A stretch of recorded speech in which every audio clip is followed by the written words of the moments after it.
So we've got a trade deal with Liechtenstein. A trade deal has been struck with Norway, Iceland and Liechtenstein. Do you want to hear this bit? Shall I shout over this again? No longer will we be unable to send our goods tariff-free to Iceland, the country, not the shop. No longer will the great British public be denied those Liechtenstein favourites like, I've no idea. The deal has been championed by the International Trade Secretary Liz Truss as a major boost, which means it will almost certainly be the opposite of that. She's the International Trade Secretary. Can you believe that? No. After months of difficult talks, it's been about a year. We've been at it for a year, trying to get one of those hot, huge and tremendous trade deals with Liechtenstein. If you can believe that. Dominic Raab was cheering it on a year ago. After months of difficult talks, British firms exporting to Norway and Iceland and Liechtenstein will crucially be able to rely on state-of-the-art electronic documentation to facilitate the onerous customs procedures made necessary by the UK's exit from the EU. Did you get that? We will be able to employ highly complex and expensive computer systems to get around the massive amount of red tape that we imposed on ourselves by exiting the European Union. We've spent a huge amount of money to get back to where we were. All of this winning!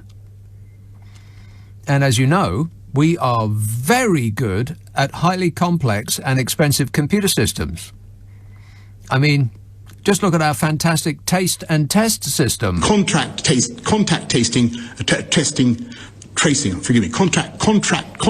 Oh, give it up, Boris. You're never going to get it. Under the deal, Norway has reduced its duties in 26 areas of agriculture, which includes provisions to allow a quantity of West Country farmhouse cheddar, Orkney Scottish Island cheddar, traditional Welsh Caerphilly, and Yorkshire Wensleydale cheese to avoid 277% export tariffs. But the quota of UK cheese that can be sold into the Norwegian market tariff-free has not increased. It's the same. Oh, no. Took a year. The deal will allow caps on the charges that mobile phone operators are allowed to charge each other for international mobile roaming, keeping costs low for holidaymakers and business travellers. Yes, imagine all those holidaymakers going to Liechtenstein, Norway and Iceland.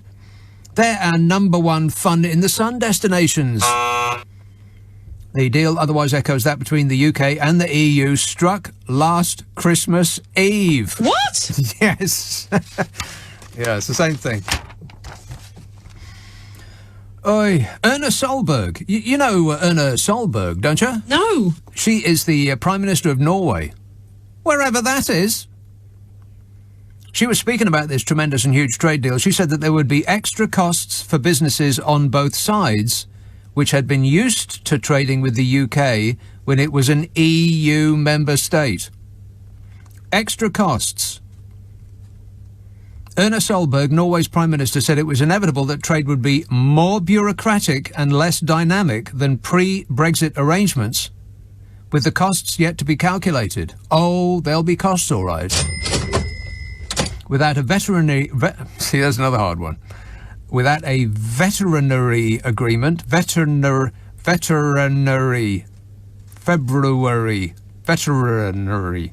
without a vet agreement, there would be more red tape for those exporting animals and plant products. Want to score some pot? She said a lack of mutual recognition of changes in the two sides' regulatory this is a very, very difficult show so far.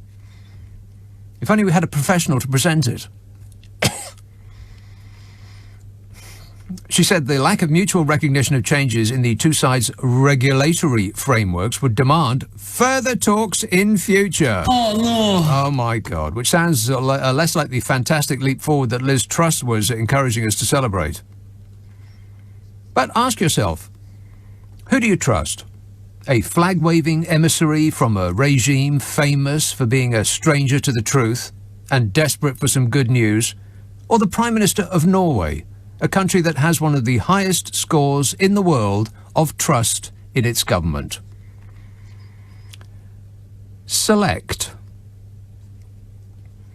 A key dynamic in the trade negotiations has been the UK's demands for greater access to the Norwegian market for its meat and dairy products. Norway had hoped of better terms of trade for its seafood, but the final deal, published by the Norwegian government, revealed that both sides had refused to budge significantly on their red lines. In particular, British farmers had little to celebrate. Norway's Minister of Agriculture and Food, Olag Bolstad, said it had been vital for Norway to protect its small but politically important agriculture sector from the threat of cheaper British beef and cheese. Well, that's interesting, isn't it? Because we chucked ours in the bin.